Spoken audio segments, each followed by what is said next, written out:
they're I think an instant lottery team.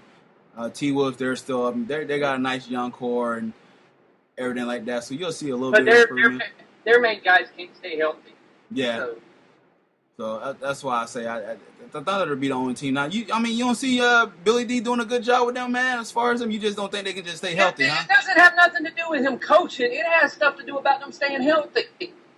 When has either one of those guys stayed healthy a whole season?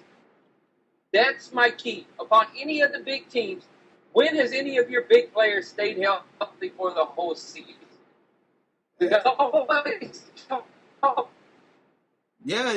It's how good those two are. Yeah, I hear you, man. I'm wondering. Neither about one of them can stay healthy. Russell Ball Hawk wearable sign.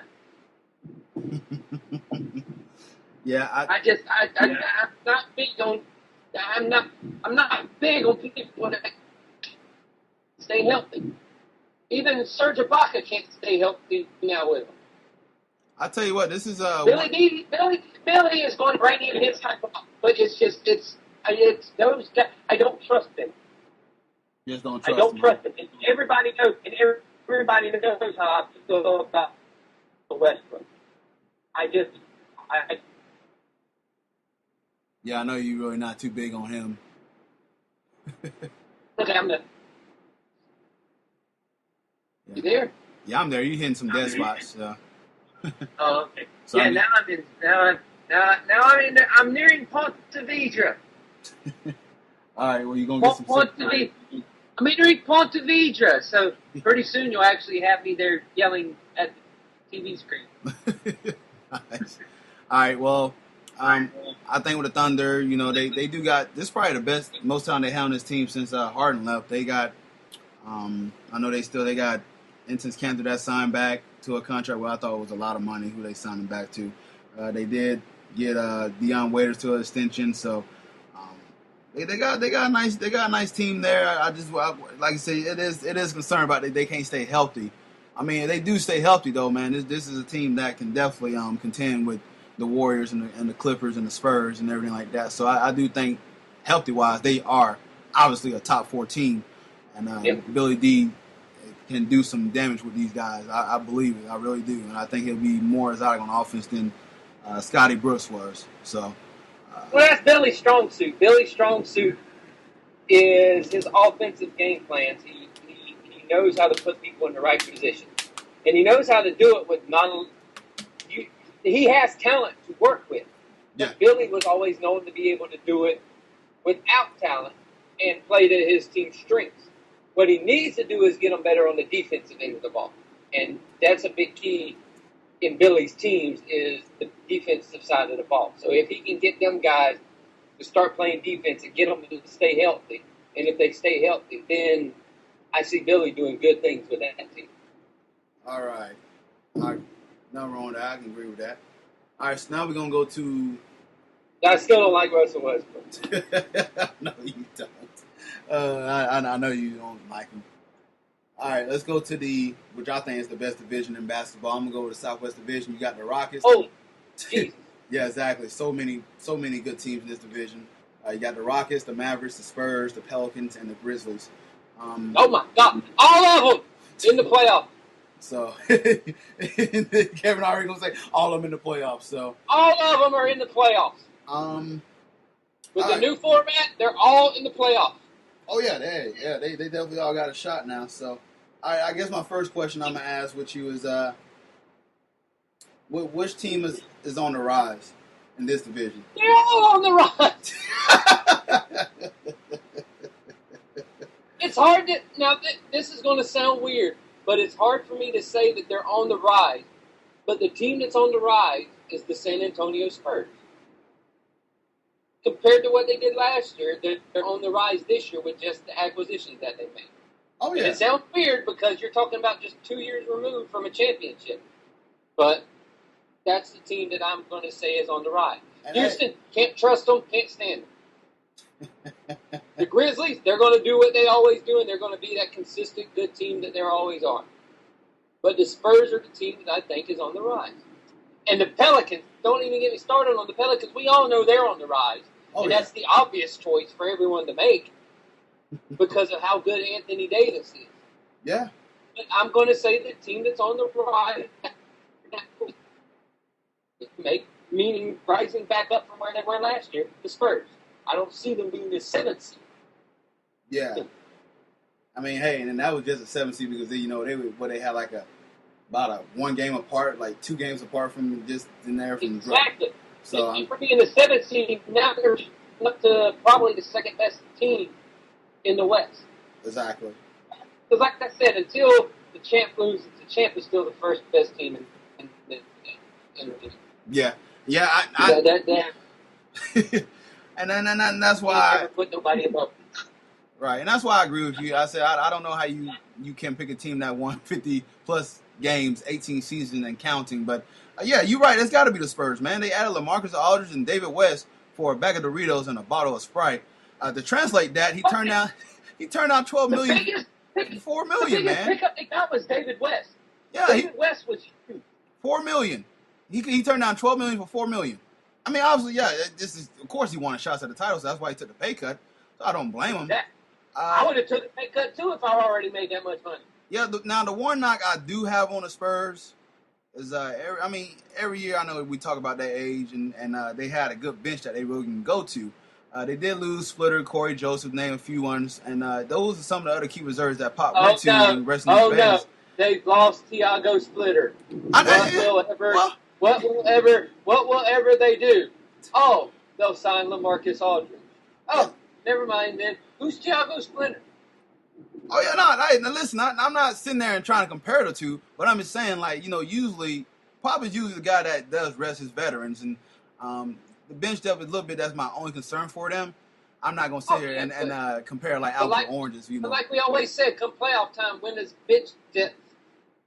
Oh, it doesn't mean It becomes marginal when they get to the playoffs. So he'll do what he always does. He'll rest them up. The good part is when you're resting Tim Duncan, you'll be able to play LaMarcus Aldridge because he's 12 years old. And then that's the thing with them too is health. With like you mentioned, health about the Thunder. Health with them too. You got Manu Ginobili who's getting close to 40. Tony Parker's, he's been injury prone the last few years. So I mean. Now you do got Patty Mills who is coming off the bench to back him up. So I mean that's the little spark plug. I know you don't like him, but And then you added in David West to come in and play games, who's been sturdy throughout his career. Mm-hmm. So when they started signing people, I was like, God dang! Like really? I was like, really? The Spurs? Yeah. Get all these people? I'm like, the Spurs. They went from the big 3 to the big 6. I'm like, shit. I know. That's why I say, man, the Spurs went ahead and started making that splash there too. So they still got Green. They've got 7 people. 7 people that any other team would be like, hey, can you come play for us? Mm-hmm. And now they've got 7 of them. They're 7 deep just in good people, really good people. It's amazing how their front office get these players to buy in and like, listen, just take this pay cut here. That way we can get more talent. Tim Duncan took a pay cut. Green could have got paid a lot more than he had, but he went ahead and took a little pay cut too. So I mean, this team when yeah, exactly. So I'm looking at the Spurs and I mean, so you can bring Duncan off the bench if you want to. That's how deep you are right now. Right, so you can legit bring Duncan off the bench. You got Tony Parker, Danny Green, Tim Duncan, Kawhi Leonard, LaMarcus Aldridge, your starters, and then your reserves of Ginobili, West, and Patty Mills. Ginobili, Patty Mills. God, you go 8 deep already. So, yeah, man. I mean, yeah, there's a lot of pressures, and I mean, they're already been put as high title favorites. Screw you, San Antonio. But the thing is, though, are they going to be able to run? Are they going to be able to outrun when they get down in state? Are you going to be able to outrun them? Mm-hmm. And are you going to be able to dictate your pace to Golden State? Because that's what it's all going to come down to with Golden State. Yeah. All right. Next question for this division: who's the best player in this division? I have to answer Anthony Davis. Woo. That's actually a good one. Anthony Davis, to me, if I wanted to start a pro ball team, he's the guy I want to go and get right now. He's that dude and now he's added a 3-pointer to his game. Really? Yeah. Like, it wasn't any difficult to begin with. What did I say when he came out? I said, if he bulks up, and when he bulks up, he's going to be unstoppable. Yeah. What did he do? He went and bulked up. And what is he now? He's unstoppable. People can't guard him. People can't do nothing with him. He, by far, to me, is the best player in that division, if not the league. Okay. I'm going to go a different route. I know you hate this guy, but I'm going to go with, right now, James Harden. Oh, get the fuck out of here. I thought he had much of a case of... James, I'm going to bitch because I didn't get the MVP last year hard. Well, hey, this is how I look at it. You know, I thought he did have much of a case for MVP, just like Curry. I know he cried about it and he shouldn't. He did it.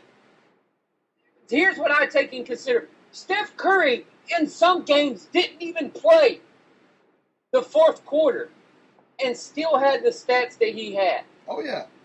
James Harden was having to play whole games and taking 97 shots to get where he got. And see, it's a thing to where,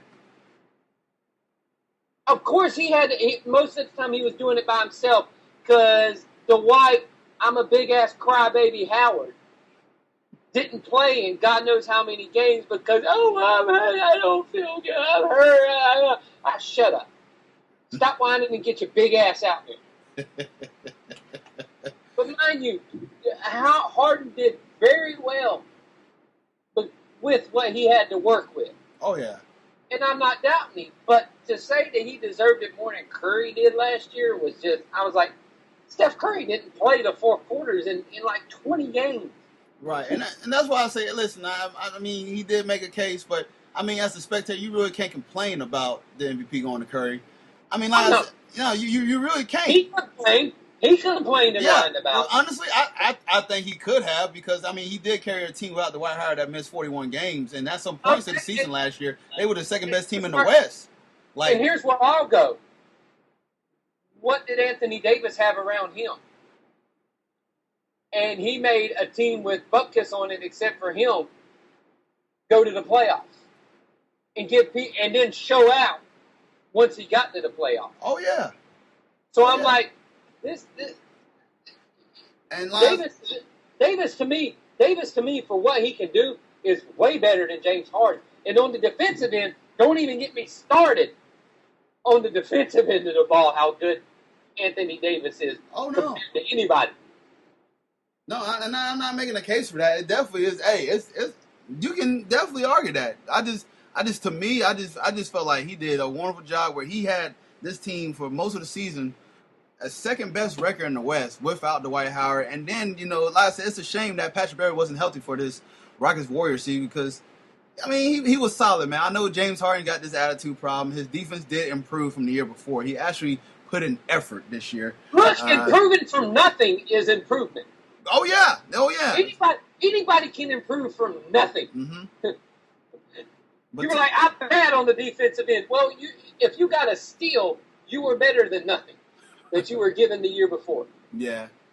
So I think he's going to come out, man, on a mission, too. I mean, I know he's heard about not getting MVP award.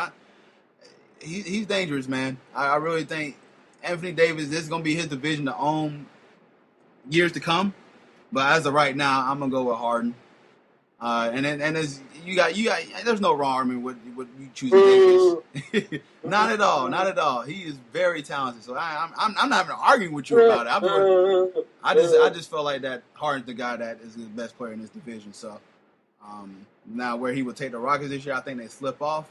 But I think right now he's the best player. He was solid, man. I gotta give him credit. So you switch the teams that they're on. And by God, Anthony Davis would be crazy ridiculous if you switch teams. Switch Harden for Davis.